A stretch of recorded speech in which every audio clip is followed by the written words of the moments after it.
yüreklerimizi bir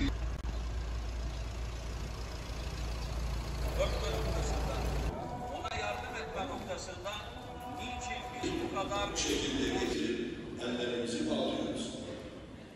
Birinci rekata ümmeti Muhammed'in uyduğu olan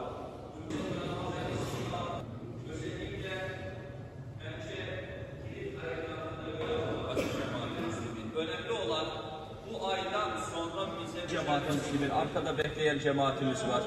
Lütfen ön saflara doğru ileri terazimiz vardır. Bu iki teraziye uyan her söz bizim baş... Müminin dostudur. Müslümanın Müslümandan başkayının vücudun yapamadığından dolayı göremiyordur. Ve dedi ki hocam, Allahu Ekber. Allahu Ekber. Rabbil alemin. Rahmanirrahim. Maliki yevmiddin.